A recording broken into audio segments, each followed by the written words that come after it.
Драги гледачи, добар ден. Добре дојавте во најновиот подкаст Демократски импулс. 15. Денеска имаме мощно интересен гостин Илија Јовановиќ, председател на Сдруженијето Градиме иднина Скопје. Добре дојде и чувствувај се како дома. Ви благодарам на поканата, добро ве најдов. Илија, можеме ли најнапред да те запрашам да одиме на ти? Може. Така. Ти си штитеник на дом без родители. Можеш да ни раскажеш твојата приказна? Да започнеме така од почеток. Да, јас сум како што кажавте, јас сум Илија Јовановиќ, председател на Градиме иднина Скопје, маргинализирани групи за сите социјални категории кои ги застапуваме во цела Република Македонија. Јас иначе потикнам од дом за доинчиња и мали деца, таму бев згрижен од бебе до мојата 5-та година. За дом за доинчиња и мали деца без родителски грижи и без родители. Кој дом е тоа? Каде? Дом за доинчиња и мали деца Битола. Битола. Да, таму бев од мојата најмала возраст, од бебе државата ме одзема до 5 години ме смести и ме згрижи во таа установа заради многу причини кои се уште ги неам откриено и потоа после во мојата 5-та наполнета година па се до 18-тата година јас престојував и бев префрлен од Битола во Скопје домот 11 октомври. Така. Знаеш како, би сакал да те запрашам, каков беше животот да се живее во дом? Заради тоа што знаеме, имаме слушано приказни дека не е баш така лесно. Има многу притисоци и од децата, закани, не се баш така. Видете, знаете што Како ти се снајде таму? Од бебе до 5 години едноставно јас имав бледа слика во мојот живот. Не знаев каде се наоѓам и не знам што со мене се случува. Само слушав дечки плач глас,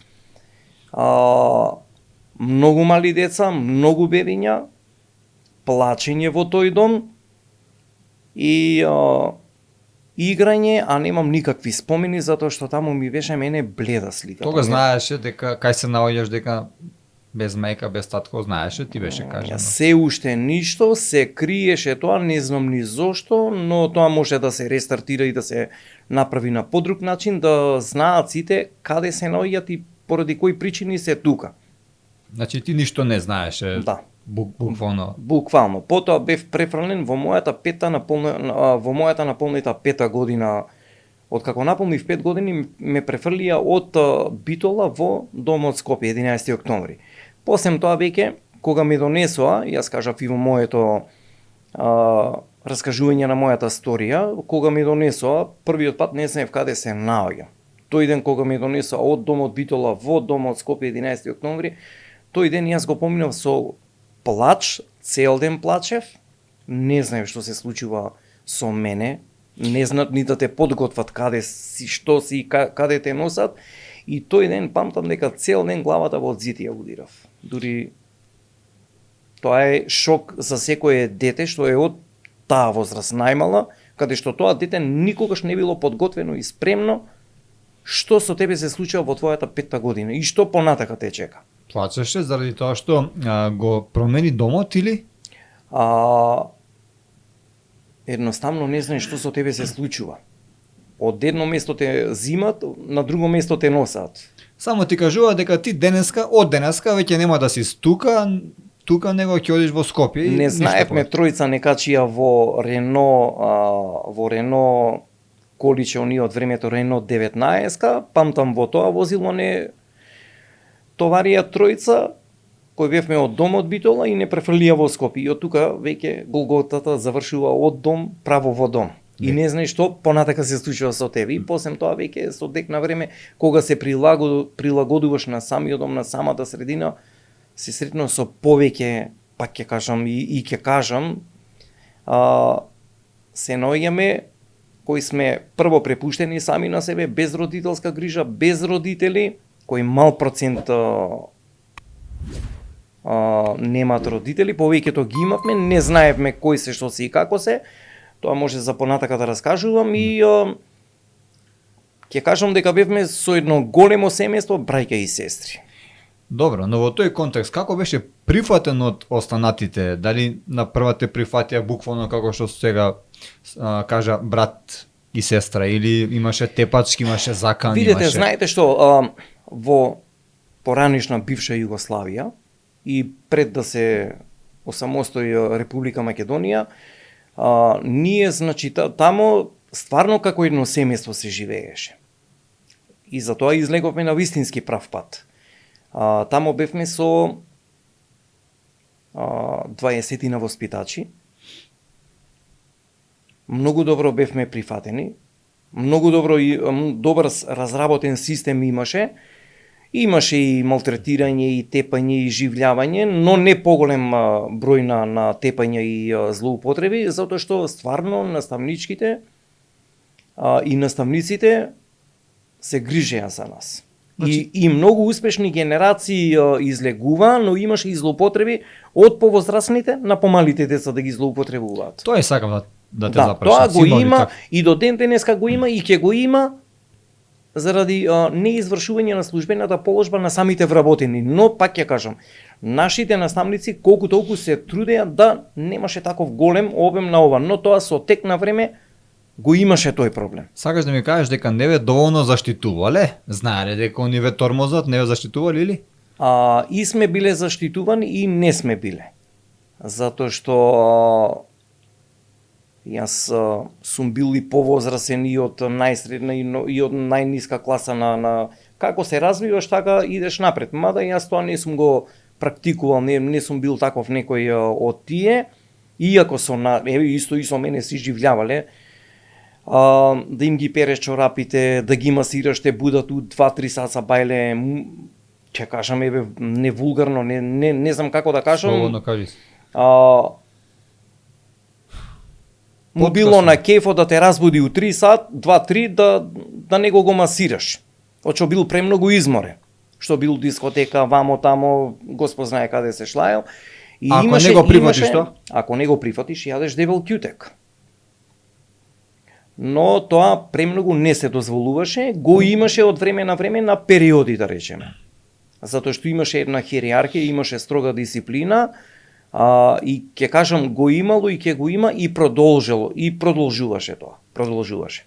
Постои леко околу тоа, дали имаш можеби ти некоја замисла твоја заради тоа што ти потекнуваш од таму, од еден таков дом, дали знаеш како тоа би се спречило, дали е тоа воопшто можно? Би се спречило да имаше стручен тим од педагози, психијатри, педагози, дефектолози, социјални работници, затоа што наставниците и наставничките се трудеа колку што може да го решат тој проблем. Но наставникот откако ќе отиде, се знае што те чека. Кјуте ќе јадеш. Значи сега моментално нема таков тим таму? Веќе нема и ме радува што го нема, затоа што веќе во мали групни домови се децата без родителска грижа и без родители. Но имаме од друг еден аспект.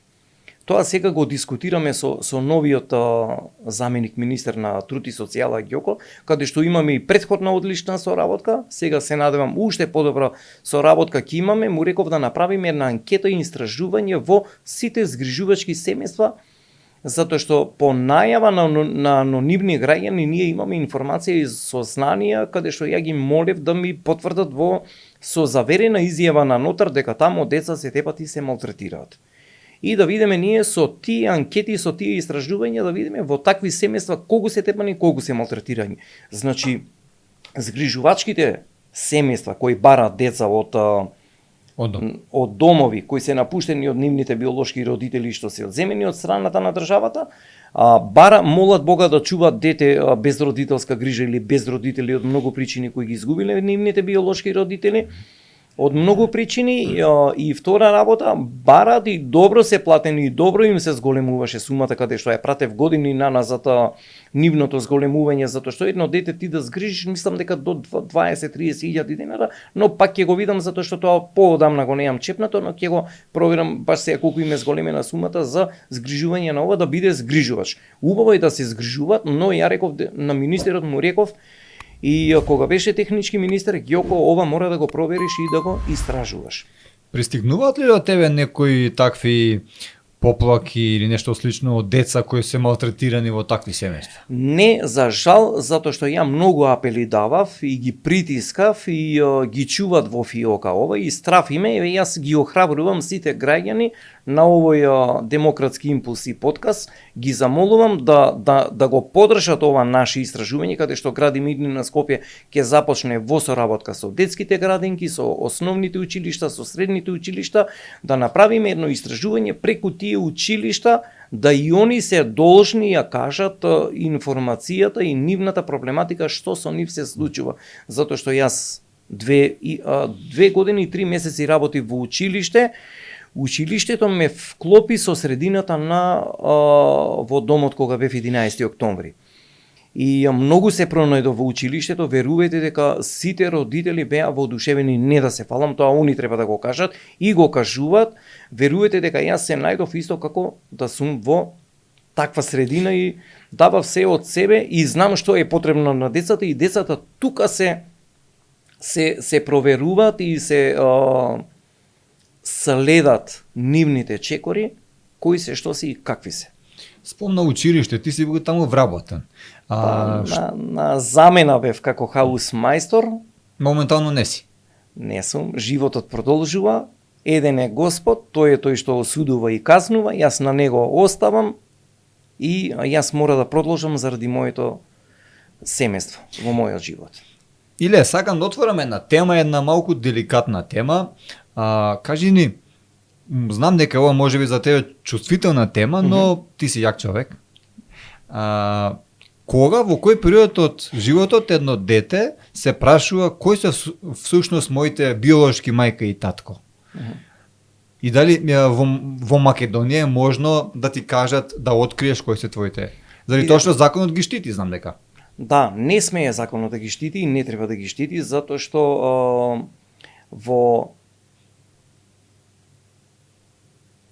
јас моите биолошки родители ги имам запознаено, мајка ми дојде мојата 8-10 година, така нешто, дојде во самиот дом и секој родител има право да дојде во тој дом со одобрение во писмена форма од Центарот за социјални грижи.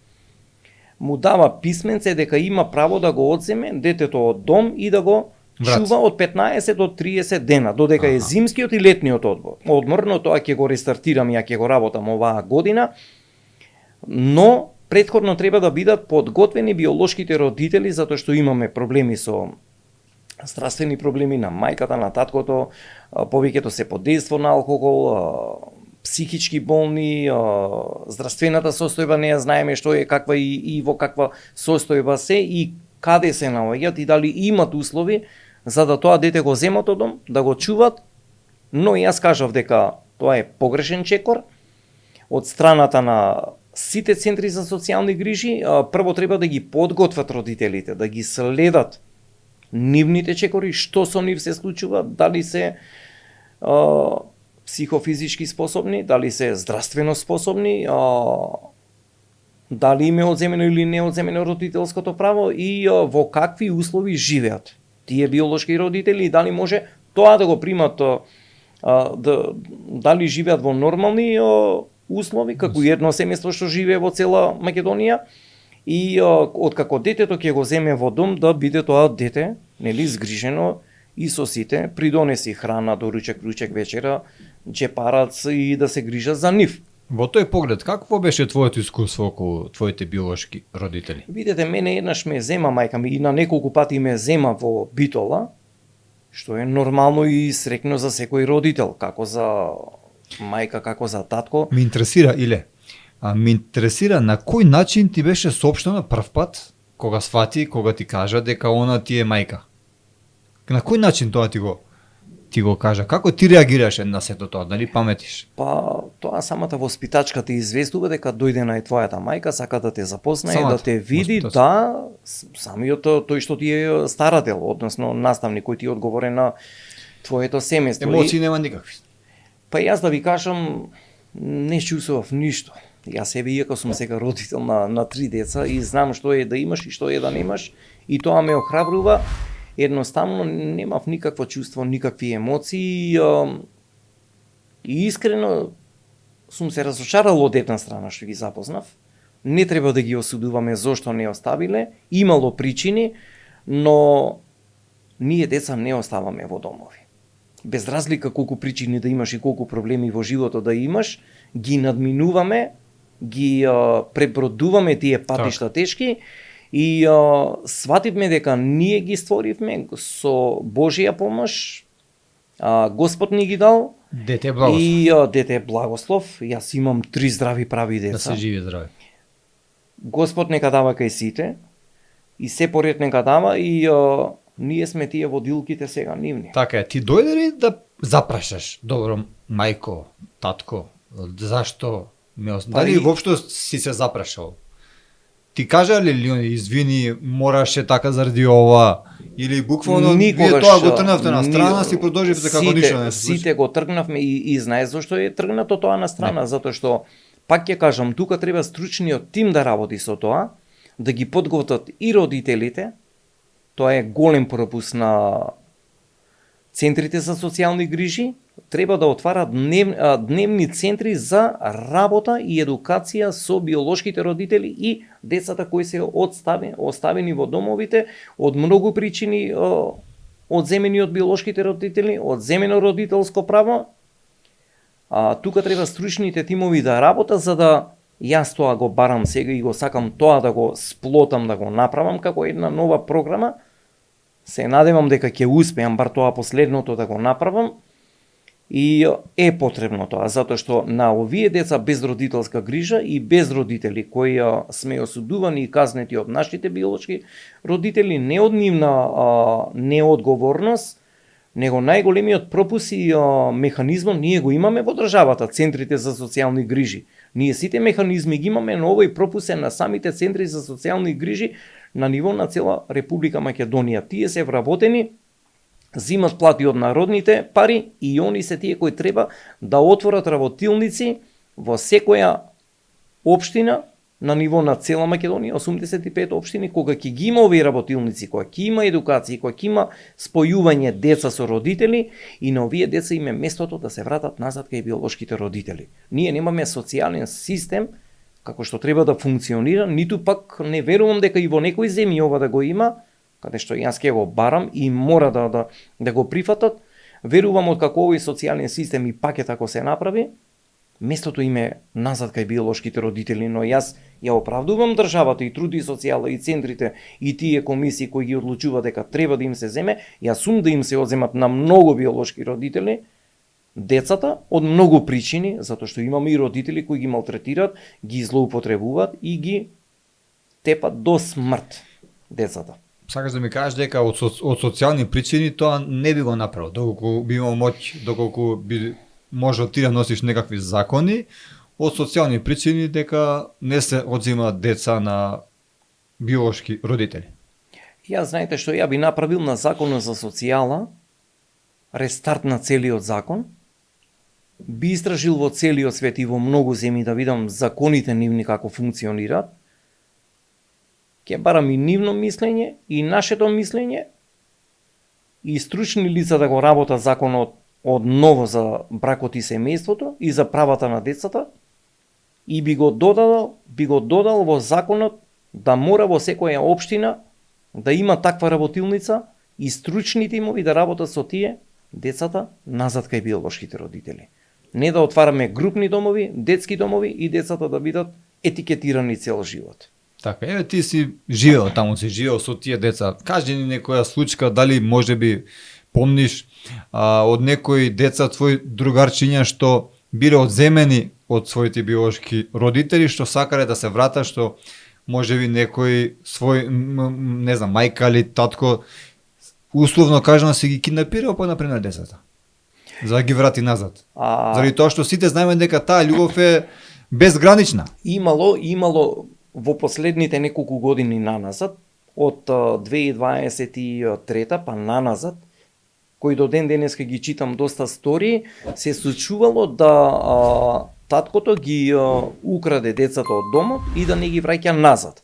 Но децата ги злоупотребува за користење во питачење, да не бидат згрижени, да не бидат во училиште, да не бидат облечени, да не бидат избањати и така натака. Тоа го потврдува ЦСР од цела Македонија. Тоа се случувало, но јас пак ќе кажам, на децата им е местото кај биолошките родители, но пак ќе треба да се работи. Иначе да ви кажам, тоа е голем пропуск и на државата, и на центрите, и на министерството. Првата клучка која води социјална, никого не обвинувам. Тоа е најголемиот пропуск што никогаш до сега не го направиле деца со родители да се спојуваат и да се враќаат назад. И можат многу подобар живот да имаат и да растат со родители и треба да растат. Но јас кажав дека многу има фактори и причини зошто се одземени, им е одземено родителското право и за жал ние завршуваме во дом. Но добро е што и во дом завршуваме, наместо по затвори, на улица и да бидеме штета на општеството. Спомна затвори. Доаѓаме до моментот кога ти полниш 18 години, стануваш полнолетен и веројатно се запрашуваш што потоа, што е сега. Знаеш ли каде ќе одиш или буквално само ти спратија еве ти вратата? Знаеш ли нешто да работиш? Знаеш ли што со себе? Вака, во мојата наполнита 18 година, пред да го напуштам домот 11 октомври, покојниот Александар Симевски, директорот на Житолукс, со неговиот зет Тони, ми помогна да се вработам во Житолукс. Го запознав јас Тони преку ограда, викам господине, викам вака и вака, знаев кој се, затоа што во Капиште живеа најголемите буџетари. И сите ги знаев кои се функционери, политичари, директори на Скопски пазар, на Житолукс, на војни лица, старешини, и тука затоа што таа е најелитната населба и тука стварно најголемите буџовани живеја и сите горе-доле ги знаев, затоа што паркот го одржував и го чистев во домот од мојата мала возраст и го запознав и му кажав господине вака и вака, викам, знаев кој беше и среќа Господ ги вклопува коцките. Треба домот, викам, да го напуштам за месец дена, имам проблем со личната карта, од кој град си тамо треба да се враќаш и тамо треба лична карта да вадиш и не можеш жител да бидеш, па јас среќа извадив на Битола и со тој проблем го имавме, но и тој проблем ми го решија баш они уште неколку лица кои стварно ми помогна. Извадивме лична карта, се одјавував од Битола па се префрлував на Скопје и во тој момент среќа имаше конкурс во Житолук за вработување на повеќе позиции.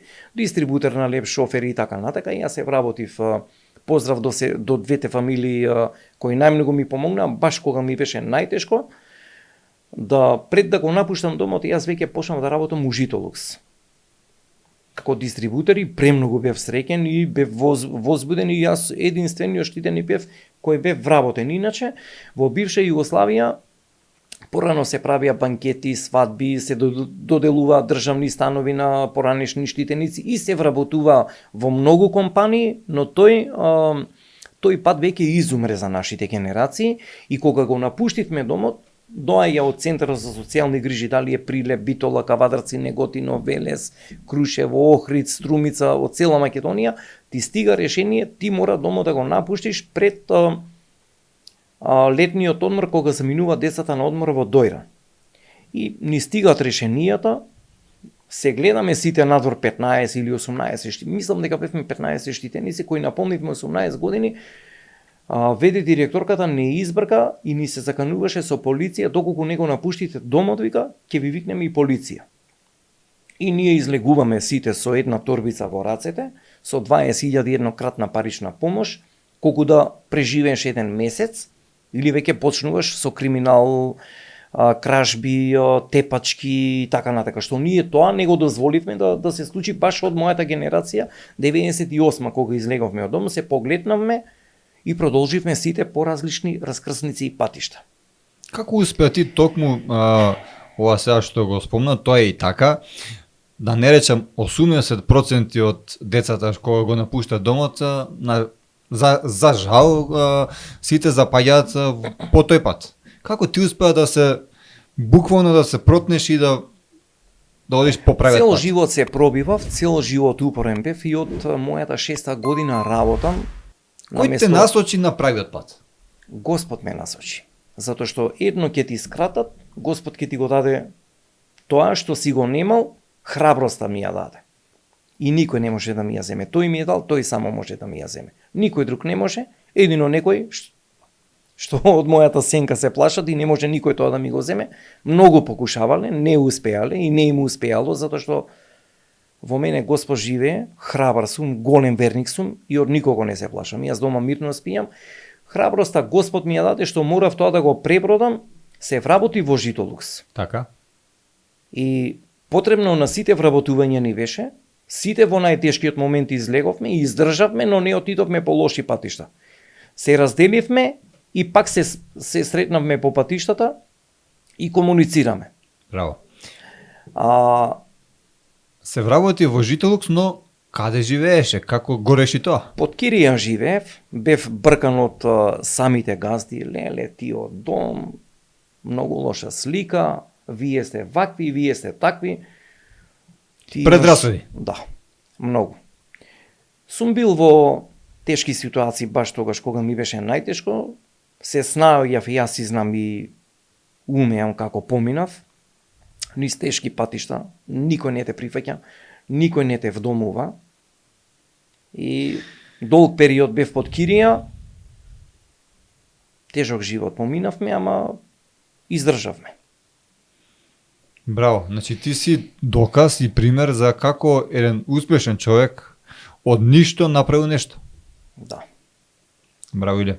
Дали може би, например, е добро децата без родители да се спојат, да се направи некој здружение, доколку нема, и фактички тие полнолетните да помагаат на децава што се малолетни, исто така од дом. Ке се навртам малце, баш кога бевме во домот, поголемите се грижеа за помалите. И тоа стана во традиција. И како што и големите малце не малтретираа, си живљаваа со нас, но не до тој степен. И тој систем многу добро функционираше, поголемите се грижа за помалите. И тој продолжуваше и понатака. И изумре еден период, и жално е тоа што изумре. Иднина постои од 2003 година. Прераснува во градиме иднина, па прераснува во маргинализирани групи за сите социјални категории. Кога бев војник и доброволно отидов 2003 година, баш кога беше... Војната беше 2001. Така нешто, мислам дека беше мислам дека до 2003 траеше и доброволно отидов, ајде викам на време и војниот рок да го средам. И од тука веќе ми се враќа стариот филм што се поминав во животот. Дури еден период ми идеше и таму да си го земам животот, затоа што немаше крај за нас. И спас. И собрав сили, мора викам нешто да правам. Викам, ќе отварам здружение, му се јавам на директорот од Житолукс и викам директор Александар, викам сакам да отворам невладина, викам треба некој да го финансира тоа, не знам како идат, што идат, и он беше главен покровител и спонзор за основањето на ова здружение, кој прерасна во големи чекори, а почнав само со едно пенкалце, со голем тефтер и со еден скршен телефон, што и до ден денеска си го имам, и еден мој стар велосипед, што целата работа и по дождови и по снегови ја бркав целата работа, иднина да прерасне во најголемите движења во чекори. Велосипедот? Да. Ово е сега друг. Друг е. Да, иначе тој го украдува и така.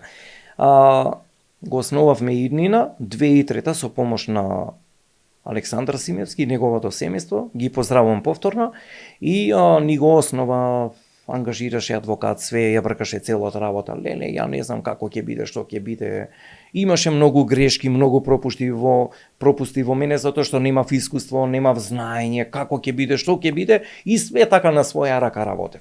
Ама битно ги движев работите како што треба и успешни генерации излеговме и почнав да се борам за нашите права. Ја критикував државата, ги критикував институциите, центрите лом ги правев, не се плашев од никого, реалноста, вистината ја барав, поддршката преку медиумите, преку новинарите. Медиумите и новинарите, ако не беа, до сега ова здружение немаше да прерасне во големи чекори, во нови идеи, во нови програми за работа, во нови проекти и да се бориме за правата на децата од улица да ги истргнеме. Откако се борев за нашите права, почна да се движат работите, во донесување на закон за вработување, доделување на социјални станови, опремување нивно, запишување на факултети, бесплатни стипендии, 3.000 евра во износ да добиват на место 20.000 денара.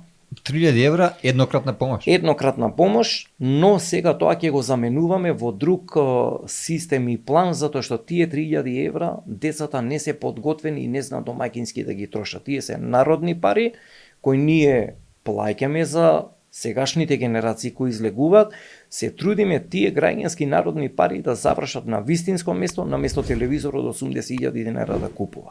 Што на едно дете од 18 години не му е потребно, затоа што јас ја советувам надворешно и владата и кабинетот, било кој да е пример, дали е Груевски, дали е еден, дали е Мицковски, дали е трети или четврт, ние како поранешни штитеници мора да ја известуваме владата и кабинетот на Министерството за труд и социјала и заменик министер и ова дека треба да се дополнат и изменат нивните услуги кои ги примат од 3.000 евра, да тие средства се пренаменат за уплата на возачка дозвола, странски јазик да поседуваат, наменски да бидат. Не наместо не наменски, него наменски да бидат. Директно државата да ја уплаќа во автошколи, во школи за странски јазици, школи за компјутери, опремување на тој стан, да се изврши набавка на бела техника, апарати за домаќинство, како што ги опремувавме во Ѓорче социјалните станови. Тоа е најпаметно, најбезбедно и најдобро и верувам дека тоа ќе го прифати сегашната влада и министерството и работиме на тоа поле. Имаш еден проект за децата кои питачат и вериш дека тоа е огромен криминал. Над 2000 деца дневно питачат во Скопје само, така? Цела Република Македонија, во Скопје од 300 до 400. Секојдневно. Градот Скопје, во сите скопски општини. Каде лежи проблемот тука? Како би го решил? Јас да сум министер за труд и социјала, знам како би го решил. Па може да му дадеш некој совета и колку заработуваат овие деца? Околу 6 милиони денари на годишно ниво и овие средства завршуваат кај организаторите, кај мафијашите, кај учесниците и повеќе лица кои се познати и непознати. Но тука е вклучено јавното обвинителство во цела Македонија и републичкото јавно обвинителство, што се работуваме веќе, овој проект е започнат 3.12.2021 започна овој проект. Министерството за внатрешни работи е вклучено. Да. Така. Кабинетот на Панче Тошковски, што и претходно ги разводи в институциите и овој проект продолжува. Има програма, план и активности Министерството и сите полициски станици како ќе постапат на овој начин. Значи има веќе некакви резултати. План, активности и програма се спрема и има Министерството за внатрешни работи и сите полициски станици и оделението за малолетни деца и нивна деликвенција и они постапуваат по нашите барања, ги известуваме на кои локации ги имат, Министерството и полицијата сите маркирани локации ги имат, знаат каде се и постапуваат. Ги разбудивме сите полициски станици да овој проект го продолжат, ние им доставаме известување каде се наоѓаат и дека бараме да излезат на терен и они врз нашето писмо ни достават дека излегуваат и колку што можат се трудат да го работат ова. Овие се неколку полициски станици кои се вклучуваат веќе подолго време. Сегашната влада, кабинетот на Христијан Мицковски исто се вклучува и ќе не поддржи во целиот овој проект. Се надевам, нема само на хартија да биде, и ЦСР Скопје еве не известува дека започнуваат и дека ќе биде, но јас ќе го потсетам сегашниот директор.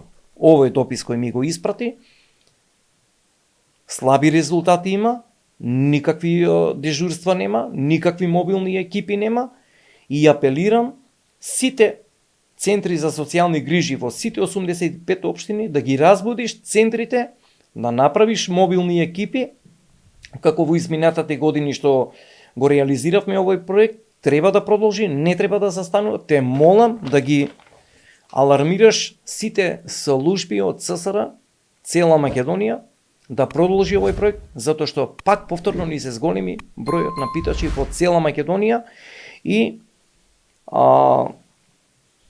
продолжува овој проект. Кажав дека нема да застане. Тука се вклучени биолошки родители на деца, се вклучени нивни роднини, ги рентаат, ги издаваат на други, да. За проституција, валја. И за питачење, и за проституција. Значи, има учесници од поголем број, тоа Министерството и полицијата го знае, го истражуваат, им се поднесуваат кривични пријави, казни плаќаат, глоба од 2-30 евра, така нешто беше. Јас кажав дека на овие организатори и на овие учесници местото им е во затворските кели. Не им е местото со ова, затоа што тоа и ќе го бараме. И дали може би подобро токму на вакви родители да се одземат децата?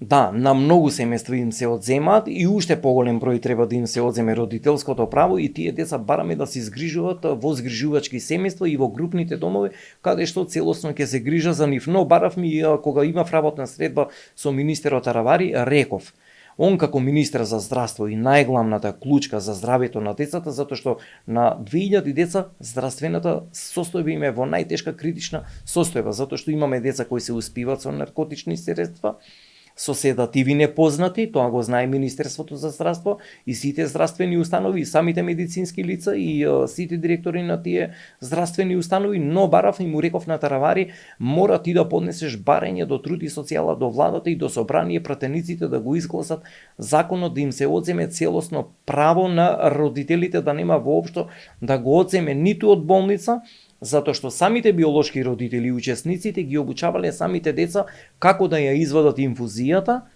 затоа што колабирани во заспиена форма, зашаматена и заспиена состојба ги носат во клиники тие деца. Каков одговор добивте од министерот Таравари? Министерот Таравари дури ме изненади, баш еден и единствен, ја на никого, ја и ги буткам и ги кревам.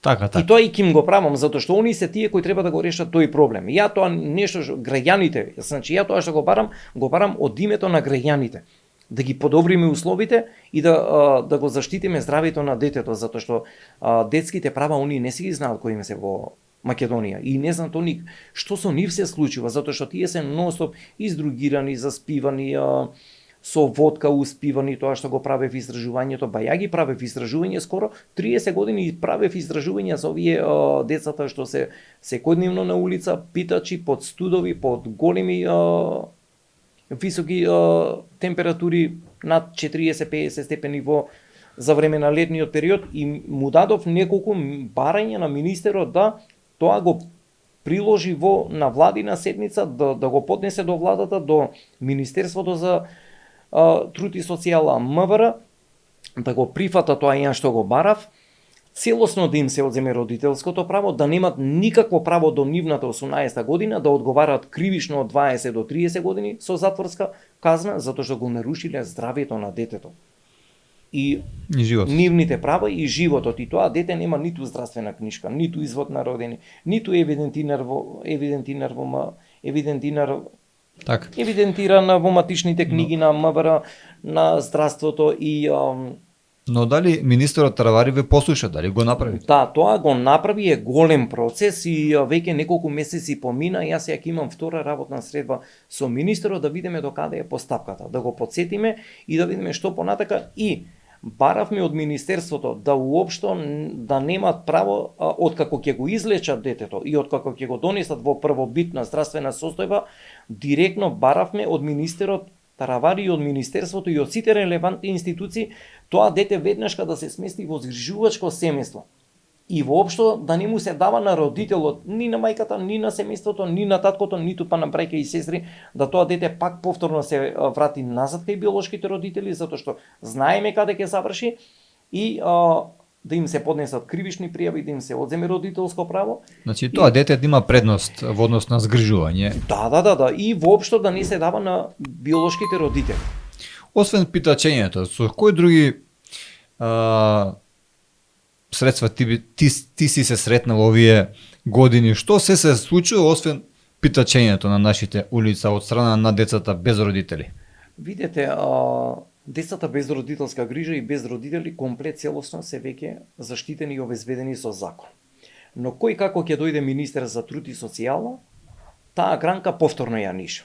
Се прашувам зошто Мила Царовска, Тренчевска, таа гранка ја изниша и дали ова го прават на нивните роднини на потесното семејство да им ги нишат гранките, зошто и нашата гранка е нишат, да немаме право да се вработува децата без родителска грижа откако ќе наполнат 18 години. Во времето на Груевски тоа се донесе тој закон, а тој закон и јас го барав и го прифатија. Програмата ДДС за вработување има право да се запишуваат и да добиваат државна помош и стипендија од 4 години државата што го финансирате, да се запише младинецот на факултет. Ќе говориме така за оваа тема, само сакам да те запрашам, што се случува на нашите улици освен питачењето на овие деца? Дали можеби се злоупотребуваат на некој друг начин? Да, се злоупотребуваат овие деца кои се од социјален ризик и кои се на улица. Овие деца се злоупотребуваат за нудење на сексуални услуги. Тоа го знае и Министерството за внатрешни, и полициските станици, и инспекторите за малолетни деца. Со сите кои се имам сретнато и кои ги истражував овие на интернет и на многу портали, тоа го кажува дека овие девојчиња се нуделе на втори, трети лица, организаторите ова кои го спроведува, изнајмувале станови, ги продавале, ги обучавале како да нудат сексуални услуги на различни форми. Тоа ќе кажам дека стручните лица од центрите, од Министерството, инспекторите на МВР тоа го знаат како они тоа го спроведували и како ги нуделе тие на втори и трети лица, кои ќе кажам дека Министерството сето тоа го знае и сите служби. И едно девојче се продавало за 1000 денара, за еден мобилен нов телефон или половен, за да ги има контактите и ова, врската со макроата и организаторите, затоа што им се заканувале по нивниот живот, доколку тоа не го стора, дека ќе бидат убиени, малтретирани, силувани и така натака. И втора работа, нивното тело се продаваше од 3 до 5 и поголема сума во износ од 10.000 и така натака. Што току ми кажа дека ова фактички проституција, Да. за Нелегална. Така, за ова информирана полицијата, МВР тоа го знае, но Си моментално ништо не се презема. Си го знаат, се надевам сегашното министерство, сегашната полиција, како што ги движат и како што се гледам, еве, се повеќе и повеќе апсења, приведувања, верувам дека еден ден и на ова ќе му се стави крај и се гордеам на тоа, затоа што верувам во сегашното работење на министерот Панче, дека еден ден и на ова крај ќе се стави, и на проституцијата, и на питачењето, и на мафијата ќе се најде крајот. Никогаш не сум се разочарал, сум бил оптимист и едно нешто јас кога ќе започнам во мои раци, предметот го терам до крај. Иле, токму и тоа сакав да те запрашам, како ја оценуваш ова политичка активност, ова политичка состојба во Македонија во моментов? Дали е можеби за пофалба, дали е за критика? Знаете што, видете, јас сите влади, сите министерства, со сите политичари функционирам, со сите соработувам, Сум се сретнал со сите премиери, со сите председатели, со сите министри за труд и социјала, од прв до последен. Од како сме независни, од како е формирано Сдруженијето, и они треба од мене да учат. Многу треба да учат. Затоа што Упорност секако и уште многу други работи. ме радува што и моите идеи ги прифаќаат и има со што да ги прифаќаат. Затоа што подобро питај паталец него гаталец.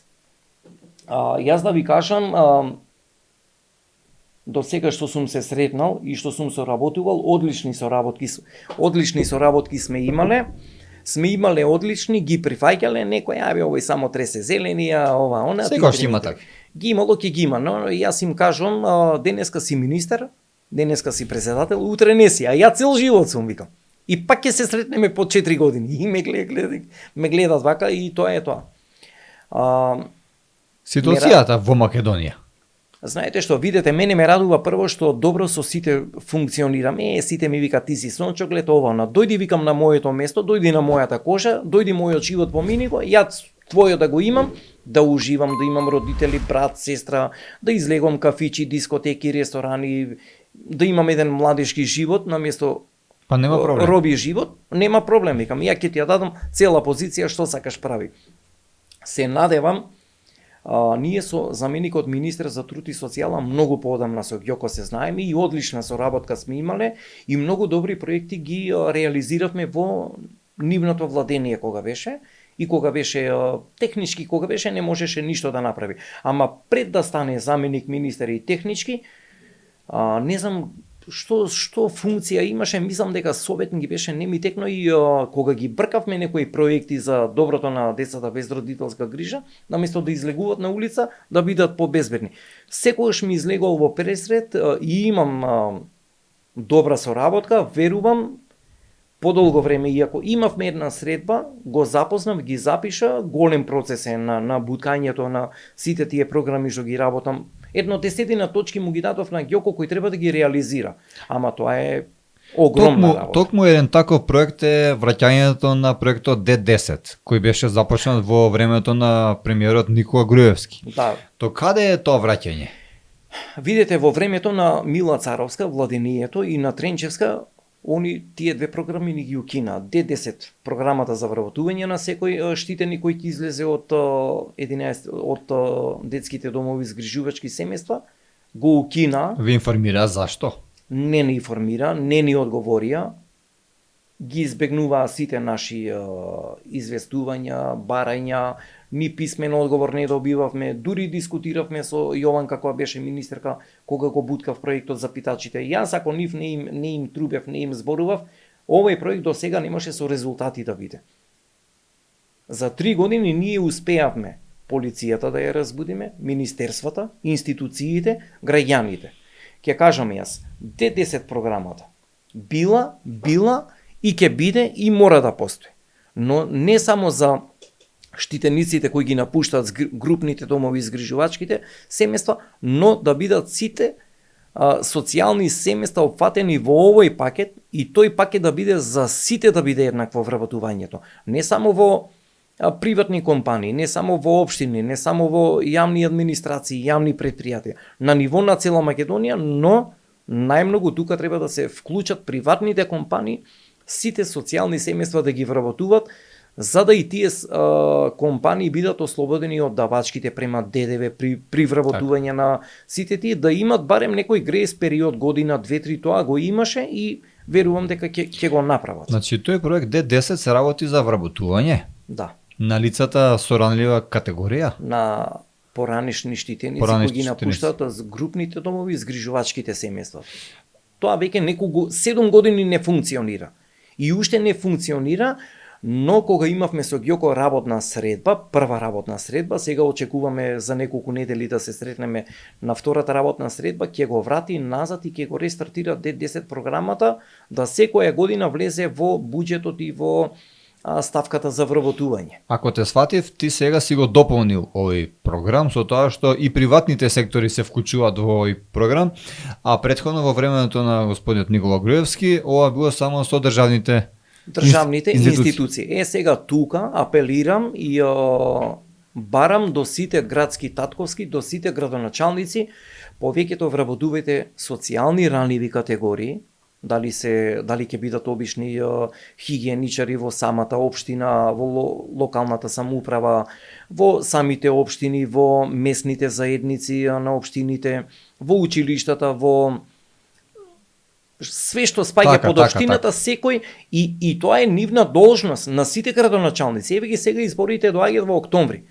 Апелирам да не ги користите, да не ги злоупотребувате, затоа што еден ден и вие во нивната кожа и во нивната ситуација еден ден ќе дојдете, ако не вие, вашите деца ќе дојдат и кармата со карма се враќа и треба да вработувате и години наназад, ниту еден градоначалник тоа го нема направено, сем со барање на владата да се вработуваат и во јавни предпријатија. Еве, вие сте должни и да отворите дневни центри за деца од улица. Ве прашувам градоначалници, каде се средствата од труд и социјала, издвоени од народните пари со одобрение на буџет на Република Македонија? Каде завршуваат тие средства? Зошто не се отварат 85 дневни центри за деца од улица, каде што само општина Струга од моето истражување тоа го има направено, и тоа детско катче, прекрасно катче, да заличи на ова, стварно му се дивам на градоначалникот Мерко, зошто останатите градоначалници и општини не изнајдоа просторија и механизам да се отворат дневни центри и да работат стручни лица со овие деца од улица, затоа што во една општина, на ниво на сите градови, во сите 85 општини, од 20 до 30 деца имаме питачи и деца на улица.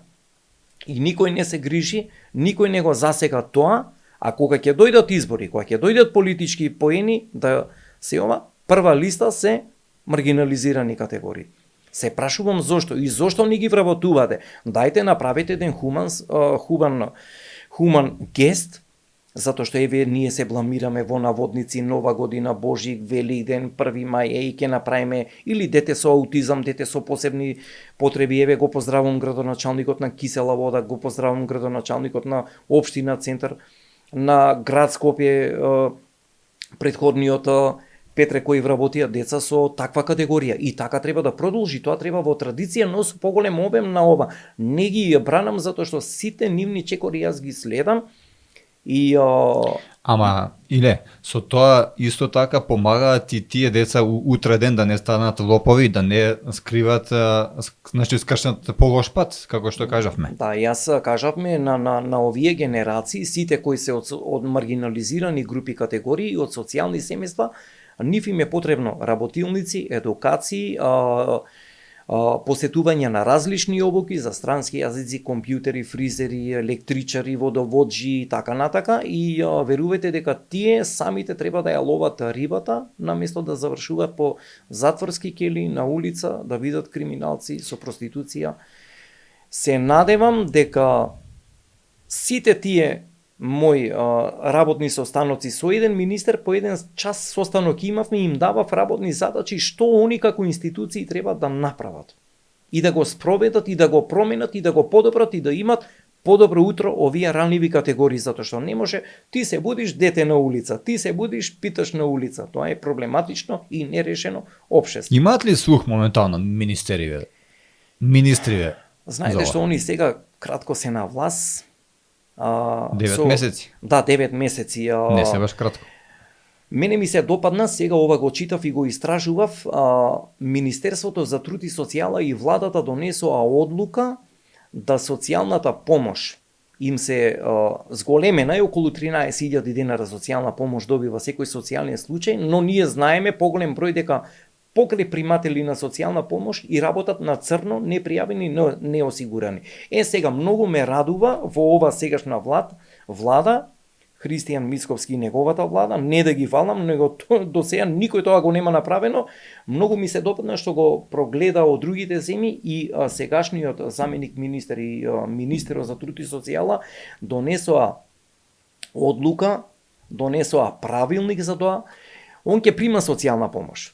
Ама како во Швајцарија, во Германија, во Италија, во Америка. Еднаш одбиеш работа, вториот пат одбиеш работа, третиот пат одбиеш, автоматски му се укинува социјалната помош. Ја поздравувам и така треба, затоа што ова држава не треба да биде Не треба да градиме паразити, така. да. Ние ги Така. направивме со социјалната помош неработници, не заинтересирани за барање на работа. Работа има за сите. Интересна теза, ова прв пат ти збораш на оваа тема. Да, затоа што Од ова оваа го, страна. ова го истражував. Го истражував. До сега никој ова министер, ниту една влада, ниту еден премиер го нема направено. И го поздравувам и така треба да биде. Ја да сум министер за труд и социјала, не еднаш, два пати, три пати. Во рок од 3 месеци ја одбиеш, снаоѓе се како знаеш и умееш. Велиш, не да го фалам, па и да го пофалиш. Ова е демократски импулс, тука можеш и да го искритикуваш и да го пофалиш. Ако е за фалење, Ама, слободно знаете што, можеш да го пофалиш. тоа е дел од Ич не нивната се програма. замари и се кире во однос на што ќе кажат луѓето, дали си партиски или не. Заради тоа што знам, те познавам тебе, знам дека и со едните, и со другите фалиш, критикуваш кога треба. Трајче треба со сите да го играш орото. Така е. Дали е едниот, дали е другиот, дали е третиот или четвртиот. Тој дошол од планина, од село, него засега социјалната проблематика. Кога ќе му го отвориш малце моторот и мозокот дека треба Така. нешто да се движи, да функционира и он вака те гледа. И ја му викам, викам, дај јас да го имам твоето богатство, да ја имам твојата функција, да бидам ја на твое место, а дојди ти на моје место да се мачиш. И ѓубре од гулаби да чистиш. Така им велиш? Па така им кажувам. Дојди ти на моето место, а ја да уживам, да шетам, да И што летам. вика? И вака останува. Попарен, црвен и така треба за нив. Затоа што јас кажав дека многу политичари треба од мене да учат и да ги облечат моите обувки, ја од што почнав, каде стигнав. Што работи И- сега? Можеме да спомнем или? Јас све работам. Од хаусмајсторски работи, градинарство, Значи буквално кој има потреба може да те најде, да те рушење, викне. реновирање, Така? да. Браво. И многу вложив, многу инвестирав, лани огромна убава заработка имав. Не отидов на одмор, се откажав од одмор и ми реков на семејството нема да идеме на одмор, ќе вложиме во опрема, во алати, за да јас тоа семејство го прехранам. Па ако ти И- треба чирак некој. Нема проблем. Не се многу познам во ова Па проблематика, видете, но ќе јас се... на моите браќа научам. и сестри, ако сме издвоени и сега веќе имаме сите оформени семејства, да ви кажам искрено, ја на моите браќа и сестри им помагам. Колку браќа сестри имаш? Од во домот што живеевме. Тие. Имам еден круг За- на за тим. пријатели и си ги плаќам многу добро. Дополнително да имат добивка за да платат струја, вода, кирија, парно, да го наполнат фрижидерот. Браво. И тоа ме радува што едни со други се држиме и се помагаме и тој круг гледам да го држам и сакам да го зголемам. Така и треба. Да го зголемам и верувам дека ете кој ќе има проблем доколку сака да се реновира, да се руши и ред други работи, мора да се држиме, мора да се помагаме и тоа ни остана. Јас кажав дека јас тоа што го поминав во мојот живот, моите деца тоа нема да го поминат. Само најголема, многу сум горд и среќен што дома мирно легнува. Со чиста совест, голем верник сум, секое утро му се молам на Господ, што сум разбуден, што сум станал и денот да го завршам како што треба. И многу сум среќен со помош на граѓаните, на компаниите, на децата од градинките и учениците од средните основните училишта, многу донатори, многу компании кои направивме 2 дома за сиромашни семејства и тие донации завршија на вистински пат. И најважно од се секој ден да ти е заработен честно. Да, тоа треба со мирна совест, поштено да го заработиш. Јас пак ќе кажам, од незнаење, неискуство на времето стварно имало многу пропусти, многу грешки, но тие грешки ме направија, ми исчеличија да се поправам уште повеќе и сите чекори, сите работења на секој функционер, на секој градоначалник ја следам работата и дури ги поправам. И комуницирам, тука грешиш, ова не ти е добро, тоа така, ова вака. И Примат ли критики, совети? Или се суетни и такви има? мора да ги примат затоа што грешат. Грешат. При работа секој греши. Како и ја што еве од неискуство, незнаење грешиме. И јас пак ја кажам, многу ме радува што со сите добро живеам, се трудам тоа темпо да го држам, иако ми го прљат образот или ја вака или ја така, дојди викам облечи ги моите обувки, затоа што јас иднина и градиме иднина, ја градев мојата хуманост и мојата кариера, немам ништо видено од мојот живот, ниту дискотека, ниту кафич, ниту излегување, ниту друштво, ниту пријатели.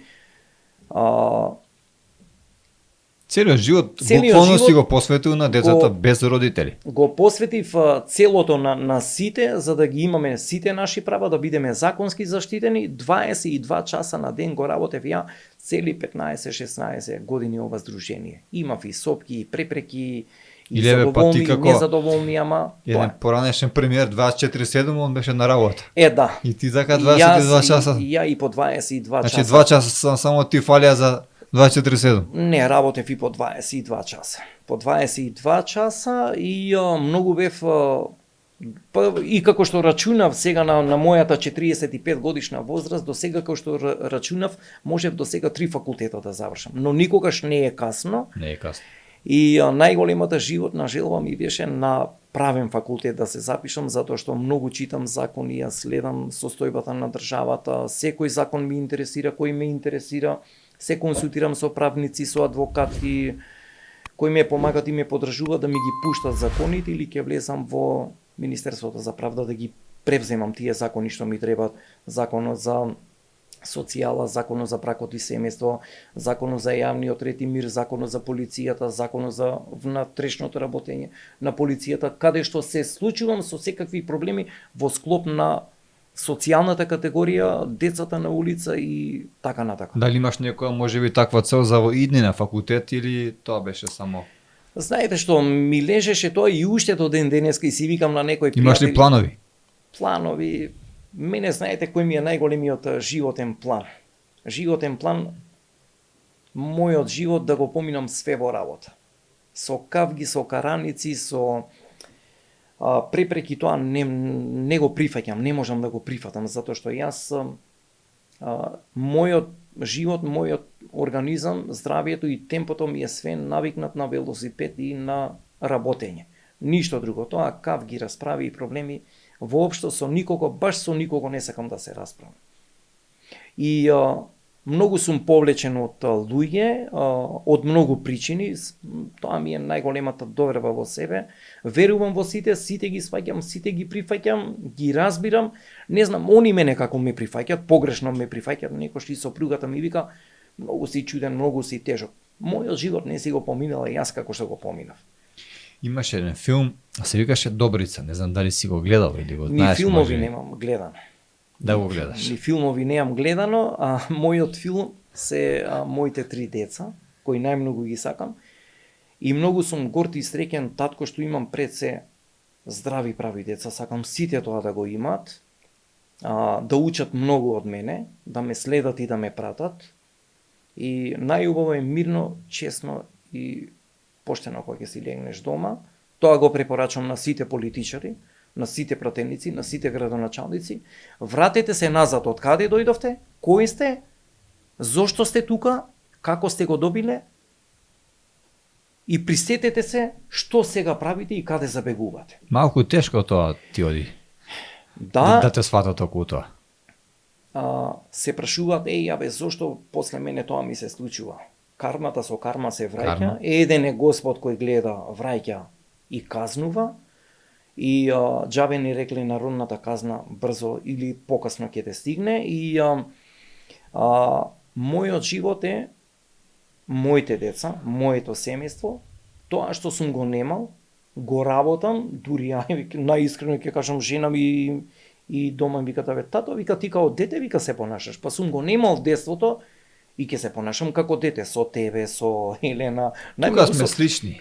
Да. Јас сум едно големо дете. Со Елена најмногу, она ми е идол и она мислам дека ќе ме замени и со рушење и со реновирање, она све сака да чисти, да руши, да реновира, да оштрафува, да заштрафува и најмногу сум горд и среќен што најмногу на првото дете целосно се посветив на машкото тука негде, ама пак се трудиме да ова машко као машко.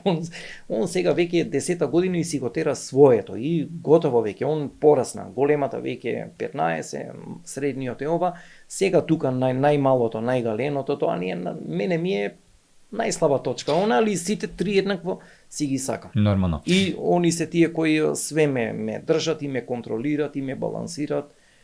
Кажи ни, Иле, ме интересира околу имаш до сега изградено неколку домови. Како се снаоѓа со донации? Еве, можеме да ги повикаме и нашите гледачи да донират. Што ти е потребно? Видете, мене лично ништо не ми е потребно. Не на тебе, да, јас имам, моментално уште не ми е решен статутот со стамбеното прашање.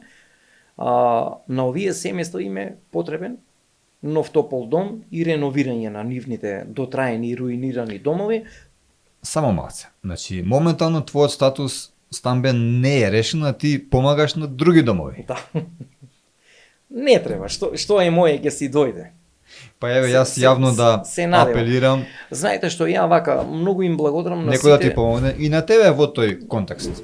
Сум имал една ситуација да бидам земен кај постари брачен пар, односно кај постар брачен пар, но ми поставува услови да немам девојка, да ме финансира, да ме одгледуваат. Јас викам нема проблем.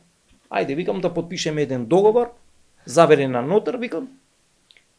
И вие све од мене тоа што го барате да биде на хартија, викам, ја од све ќе се откажам, и од невладината, и од хуманоста, викам, и од моето вработување во Житолукс кога бев, нема проблем, викам, ќе го прифатам, викам, али под услов да подпишеме договор на нотар, викам, со адвокат, затоа што јас од тоа све што ќе се откажам, треба да ти заврати. Треба да се врати, затоа што сите мои граѓански права по уставот на Република Македонија, каде што го читав, сите тие мои права ти мене ми ги ускратуваш. Да немам еден нормален живот, каде што еве и без тоа им докажав и на нив дека сум како општествена одговорност, деца не оставив во дом, оформив семејство, имам 3 деца, и без нив успеав да, иако неам решен покрив на глава, се надевам еден ден ќе го решиме сите заедно со моите браќа и сестри, затоа што ние живееме во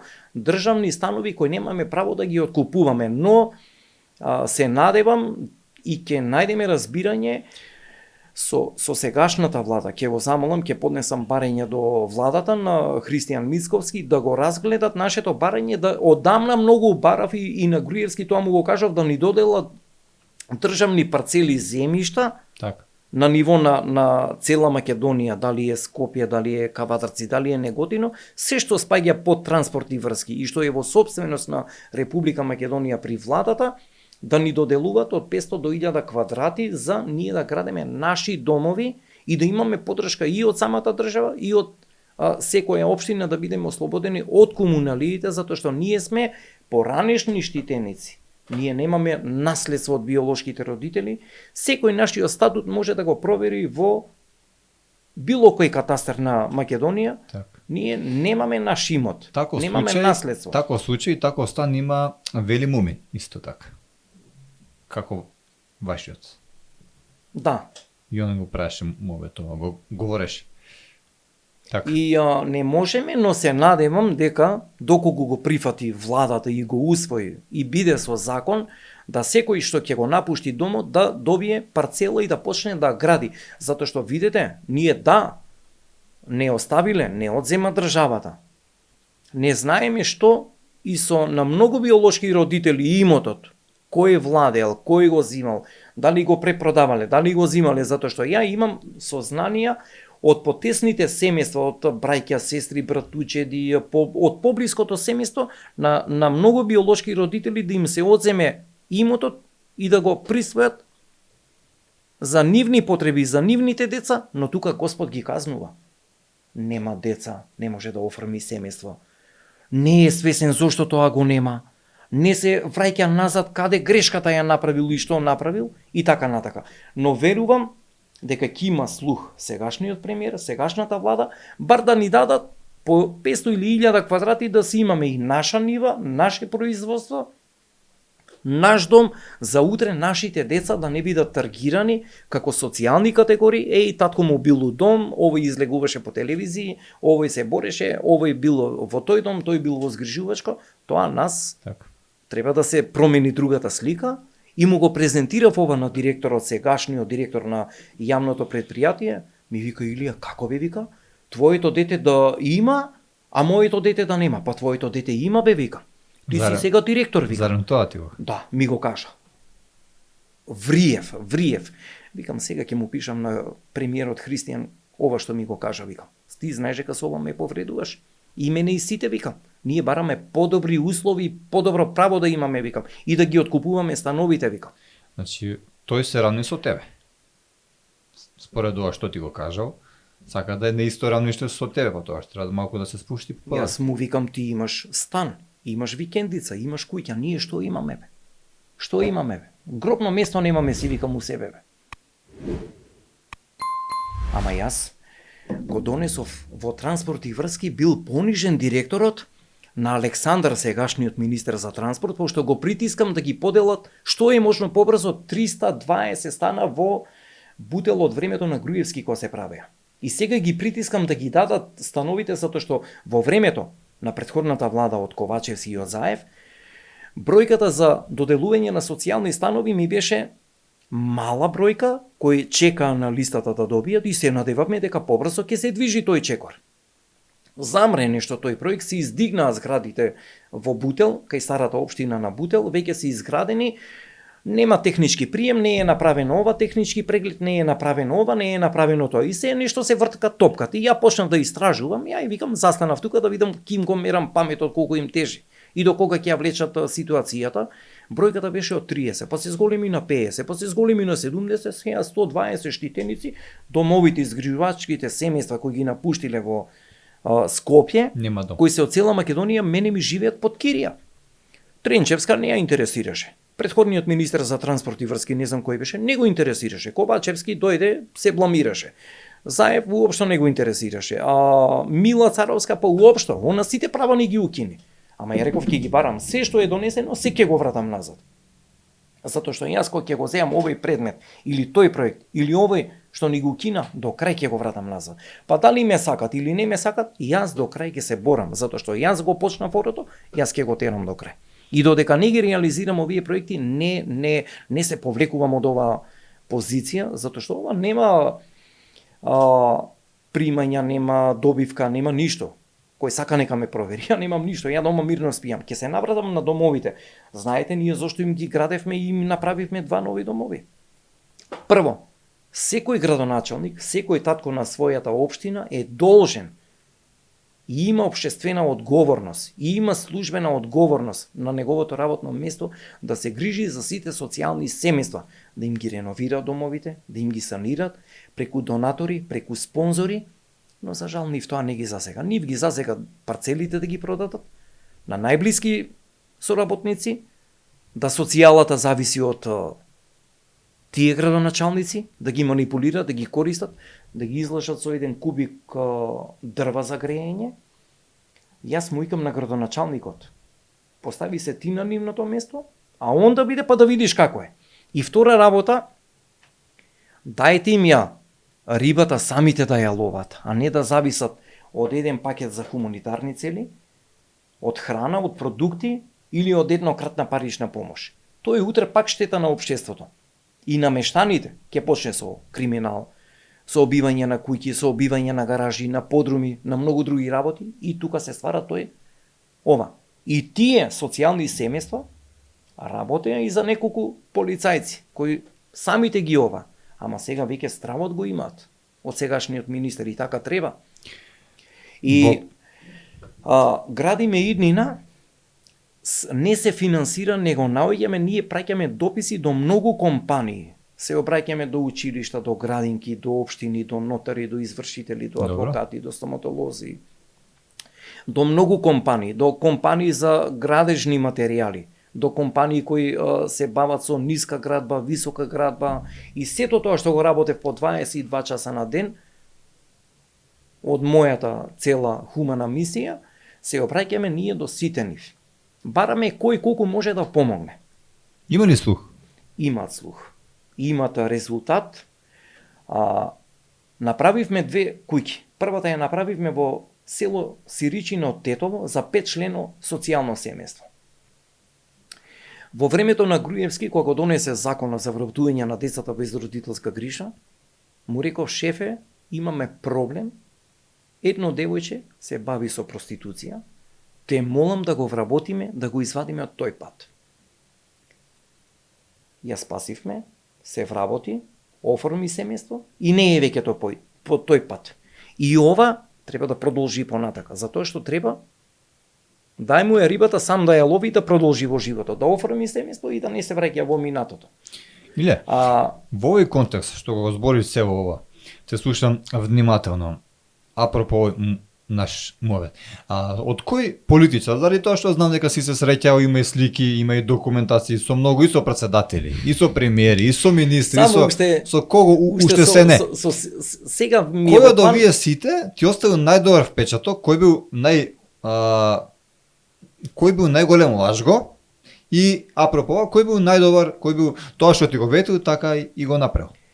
Јас да ви кажам, од 22 години што ја работам целата моја хумана мисија, многу сум задоволен од претходниот премиер и наш татко, ќе го кажам, Никола Груевски. Капа му спуштам, можете сите вода да му носите, тоа што го направи за нас, и треба него да го прашате зошто тоа го направил. Мисли сите вода да му носат. Сите вода да му носат, да. Зашто јас уште премиер не останал. Не, добро. Треба да го прашат прво зошто го направил. Имало причина, затоа што го поттикнало. Кој политичар, кој пратеник и кој функционер тоа го има направено, додека владел, додека бил. Сум се сретнал со покојни Киро Глигоров, со Бучковски, со Шекеринска, со кој не? Со Стево Пендаровски, со неколку градоначалници. И многу учам од градоначалниците, само не учам да лажам. Некош знам да направам. Кој е најголем лажго? Сите лажат. Значи, тешко е тие да... Не, да политиката како што ја пратам цели 30 години, откако се посветив на целата хуманост и решавањето на социјалата, скоро во никого неам доверба. Се видоа сите роговите каде им се. Груевски е number one, што направи се за нас, социјалната категорија, деца без родители и сите маргинализирани групи да добиваат социјални станови. Тоа многу ми се допадна, од роми, самохрани мајки, бездомни лица кои се работоспособни, семејства од најсоцијален ризик, семејства од уште потежок ризик кои немаат домови, самохрани мајки, жртви на семејно насилство, но бројката ќе се зголеми. Листата за аплицирање на социјални станови, сега му реков на Ѓоко, направете ја поопширно. Груевски е тој што направи и за вработување и социјални станови, доделување на стипендии, 3000 евра му се лутев тука, шефе, малце сгрешивме, пошто мора некој да го советува, некој што го поминал животот и во дом и на улица и како куќешки живот. Значи ти му беше на некој начин и советник. Да, за многу работи и во еден ден него му праќав 100 писма. Се чудеше курирот и леле вика ова Илија што направи, по 100 писма му пишував. И за секој проблем ја писмо му пишував. Ти враќаше вака на овие пораки? Комунициравме и на мејл Вибер, на мобилен и срцето Миле Јанакиевски многу плачеше од мене и Диме Спасов плачеа од мене. Ми викаше Миле Јанакиевски на тој Илија вика ќе му ставам гипс вика на двете раце и на прстите вика за да не му праќа пораки на Груевски. И ќе го поздравам мојот љубимец Васе Доневски кој ме малтретираше у служби на влада цели 11 години во Созара. Во Созара бев одговорен за знамињата. Голем патриот сум, ја сакам Македонија, ако сум со српско потекло. Гинам за Македонија, ова за Македонија го правам, за македонскиот народ да бидат безбедни и да бидат заштитени од социјалната категорија, да не... Ти си бил одговорен за знамињата. Да, затоа ли се случија тие лакрди после тебе со грешка знамиња? Ти ми имаш дадена некоја клетва. И мојот директор плачеше, пошто шефе ми ја зема колата, не ми дава на терен да идам ме тера пешки, не можам ја на сред водно или на кај Тоше покојни манастирот да идам до Крушево со точак или пешки да идам, јас знаме да менјавам и да ова. И стално го пријавам. И на никого не се плашам, на никого. Нека Па што да се плаши? да, а видете околу домовите, многу им благодарам на сите мали деца, на сите мали рачиња од градинки, од средни, од основни училишта, компании, градоначалници со помош, пак ќе кажам, и на Груевски тие домови се правеа, дури многу градоначалници имаат слухови од нивните плати да учествуваат да помагат за градење на тие домови. Само градоначалникот што беше на Венес, од него лично имав закана, ма го пријави веднаш кај Груевски, ми се закануваше и по живот и семејството Ристовски, они ја направија куќата до карабин. Градиме идни на Скопје со донатори и со спонзори, не работи со лаги и со превари. Јас кога го земам предметот да изградам куќа, ја ја правам од темели до клуч на рака и кров, покрив на глава да имаат.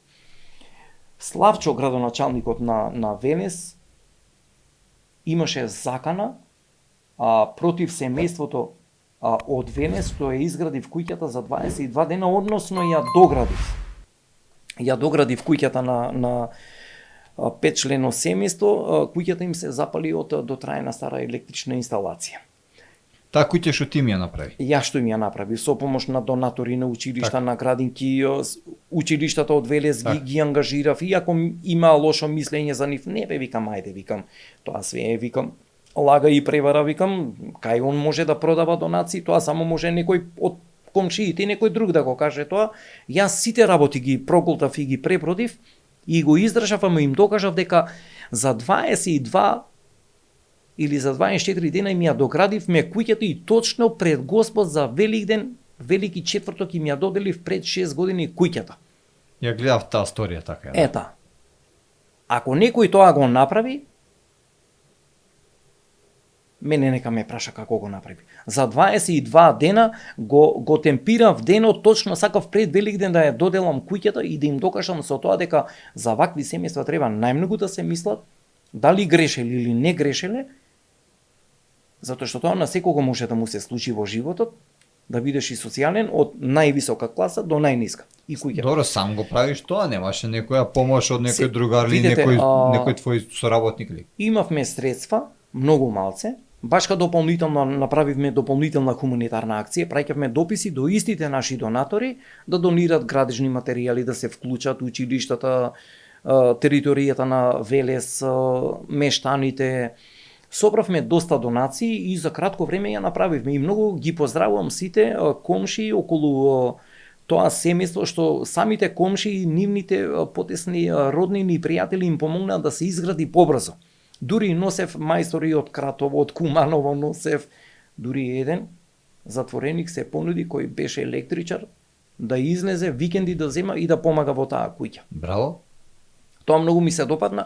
Јас себе ќе градиме идни на Скопје, има во план 50 куќи да реновира и да гради за вакви најмаргинализирани категории, но откривме и од овие семејства дека имат парцели ниви и не поделен имот помеѓу ова, ама има спорови во тоа. И затоа го стопиравме овој проект. Но ќе те запрашам само, спомна закани од поранешниот градоначалник на Велес. Зашто биле тие закани? Знаете зашто? Затоа што општината до негде преку спонзори ја изгради куќата така? И замре. И толку. И толку. Ја викам, бака, не работам, викам. И почна медиуми да се вклучуваат. Сите медиуми, новинари не поддржаа, пошто мене ме знаеа дека овој Илија ќе направи куќата. Знаат дека ќе го реализирав ја тој проект. Почна да се гради, почна да се движи, се крена, кровот го направивме, плочкарот Тетово носев, му ги плаќав трошоците, морав да му ги платам. Човекот сега хумано доаѓа, ајде, викам, ќе стиснам заби, викам, ќе направам. Што беше тоа, 50 евра, дојде на 2 дена, од сабале до вечер, 15-17 сати плочки лепевме, ја му помагав, се движевме, овој лепак правеше и ја форсирав куќата да се направи. Откако ја направив и откако ја опремив. Кај е твојот греф тука па да имаш закани од градоначалник? Јас немав. Јас само на премиерот му пишав, шефе, прибери го, викам да не му ги пуштам утре медиумите, викам и ќе го гонам, викам. Ќе го гонам, не може. Он, како татко, требаше до крај да ја изврши целата работа. И него му вадеа муабети дека ги продавал донациите, дека бил ваков, таков. Слушайте, ние сите можеме муабети да вадеме. Приказки за мали деца можеме да делеме до утре сабајле. Вака не се работи, му викам. И ја му пишав, градоначалниче, повлечи се, викам, да не биде уште положо, викам. Ја не ти се плашам, денеска си, утре не си. Не ти се плашам. И кога му пиша шефот, се повлече. Дојде шоферот го плати, го прати шоферот да се заканува. Тебе кој ти ја направи куќата да зборуваш против Илија дека те краде вака така. Ајде бе, викам, нема проблем, викнете полиција, инспекции, контроли, викнете, па ќе видиме, викам кој. И ќе видиме кој на крај. Кога не види дека не може со мене, ајде викам да те нема.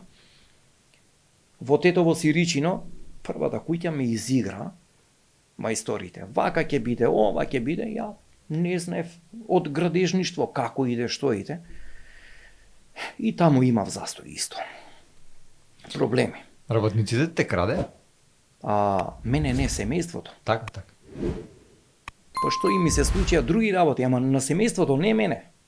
Јас сум и детектив, и инспектор, и ЦИА, и све. Све, ја до крај идев. И што ми се случија во семејството, Ристовски, од Тетово село Сиричино. Едно пред мене прави муабет, од друга страна на семејството им зимал пари, што јас не сум знаел, пред тоа се договарале дека ќе им направи вака така. И ја не знаев, отпосле ми кажа семејството, викам добро. Или ја вика бе, треба вика уште пари да се плаќа. Мола? Ова е некој спонзор? Не. Овие мајсторите што ги ангажиравме приватно да работат, мора да ги плаќаш мајсторите. Јас си знам ни што се поминав. Ме оставија на цедило. До Каравинија кренавме куќата. Пари немаше. И мене тешко ми падна. Стварно се бориш да им направиш дом. Ајде, викам, издржав. Земав кредит. Жена ми, лом се направивме дома. И викам, добринка, мора да им направиме, викам, дом. Ја, викам, се нафати, викам. Ќе го направам, викам. Ако, отидов и се јавив на една директорка, викам, давај ми, викам, пари за кредит, викам. Ми требаат, викам. И ја почнав куќата. И им кажав, по тебе киз, викам, овие барат уште пари. И ја издржав. Земав кредит и почнав да го исплаќам. Никад нема да им тропнам на врат, им реков, жена ми, викам, се вработи, и јас се вработив, добив социјален стан, државен, што плаќам кирија и не е мој, викам, сум немал, јас ки имате вие, викам. И со жена ми се каравме, се расправавме, добринче, имаш ти парче леп? Јас имам. Имаме 3 здрави прави деца, само тоа нека остане. Го пребродив ми тоа. До ден денеска и додека ќе бидам ја жив, никогаш тие 2000 евра нема да ги побрам и да им ги земам.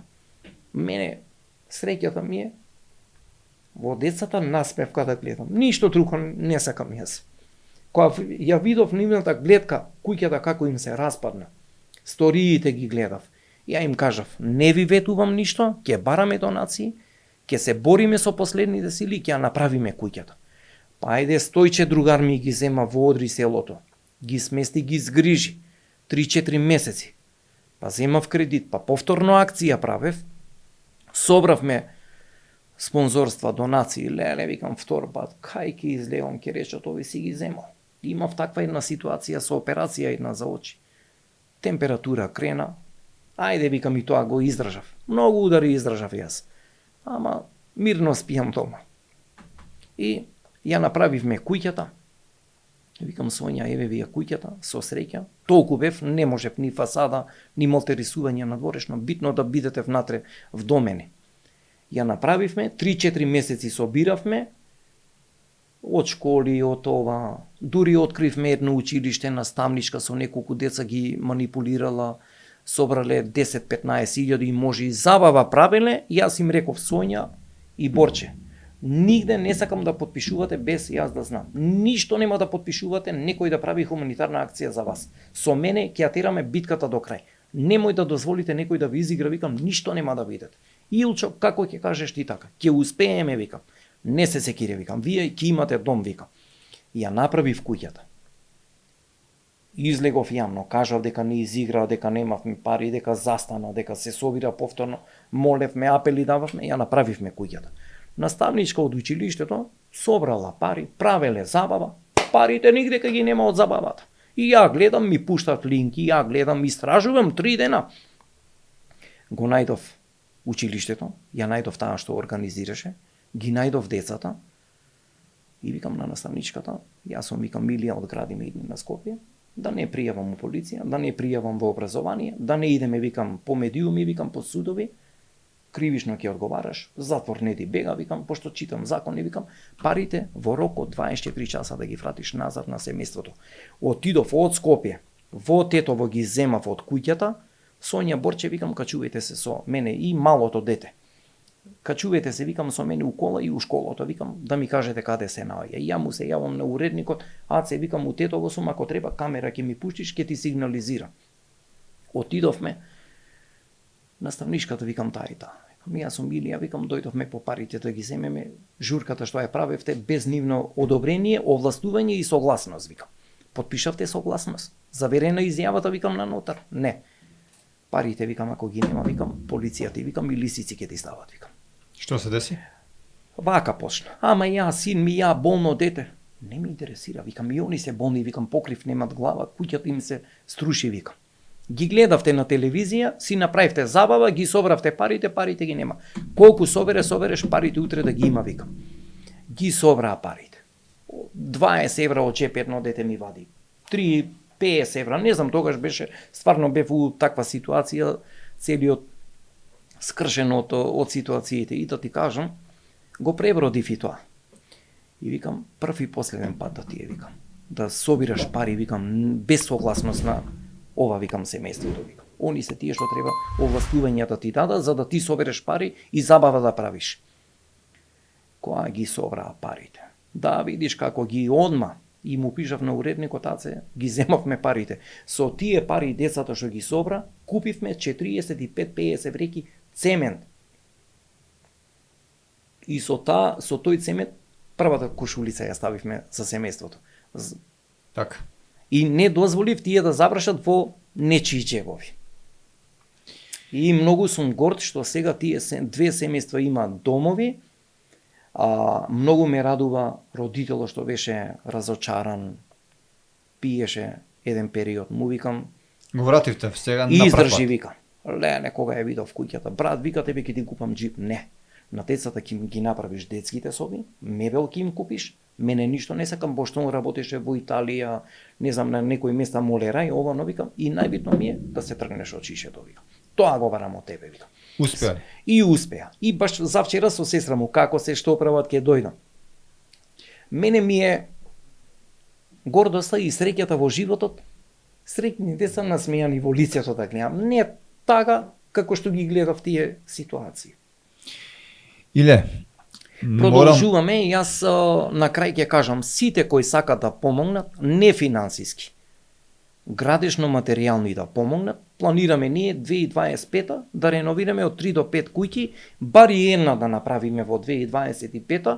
Многу ќе бидеме одговорни, строги, внимателни, ќе правиме истрага неколку месеци да видиме кои се семејства, дали имат наследство од биолошки родители, застој од нивните потесни семејства затоа што има манипулации, злоупотреби. Сега сме многу строги и одговорни затоа што сепак довербата мора да имаме во граѓаните, затоа што граѓаните и компаниите тоа го прават и мене тоа ми е мотото да на вистинско место отиде помошта и ќе им докажам дека тоа ќе успееме третата куќа да ја направиме, да реновираме повеќе домови. И тие семејства не само да им се направи домот. Мене ми е програмата и да ги вработуваме биолошките родители, младите да компании доколку се вклучат да идат на обука за компјутери, возачки дозволи, странски јазици, и целта ми е да бидат конкурентни на пазарот, да не бидат социјални, без школа, без сертификати, без знаење, него да бидат конкурентни, да не бидат обележени, да не бидат етикетирани како таргирана социјална категорија. И верувам дека нешто ќе се случи во 2025 и имам пречувство и ова го работам со љубов. Не го работам да имам викендици, палати, во други земји станови, покрај мориња, покрај езера и така натака. Иле, јас сакам јавно да ти се заблагодарам и да ти честитам. Нема на што.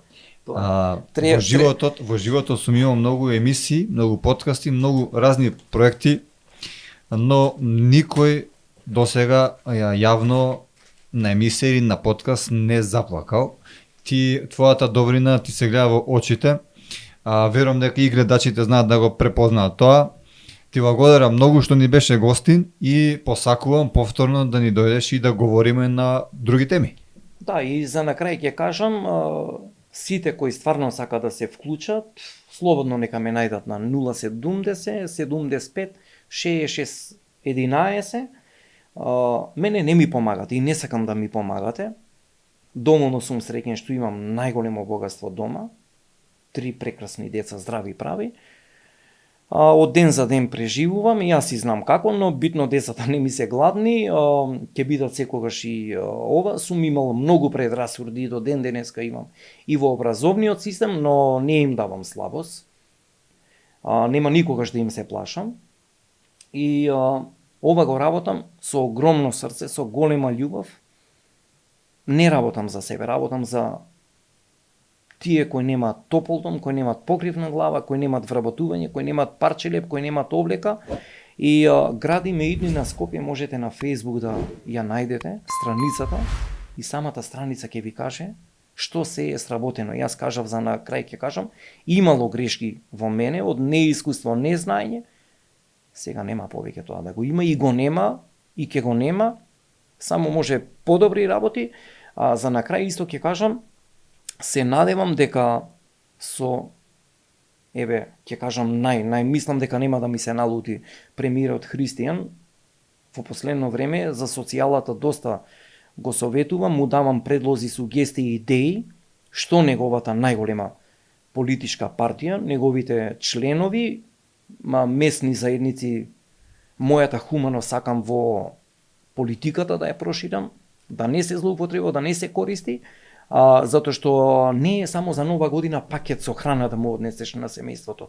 Му дадов идеја, предлог, сугестии и му поправ работна средба од 25 минути да се видиме, мене толку ми треба. Работна средба 25 минути. Мада ние комуницираме на Viber, на на WhatsApp. Не на WhatsApp, него како се викаше на новото сега што е не ми текно, комуницираме комуницираме, му давам што сакам све да направиме и повеќето да има вработување, да се опремуваат становите, сите негови градоначалници да се вклучуваат во поголема масовна хумана мисија, да им ги реновираат домовите, затоа што секоја општина тоа треба да го направи, секој градоначалник пред се вработувањето и да им се опрема домовите, да им се реновираат за да немаат опожарени, поплавени домови.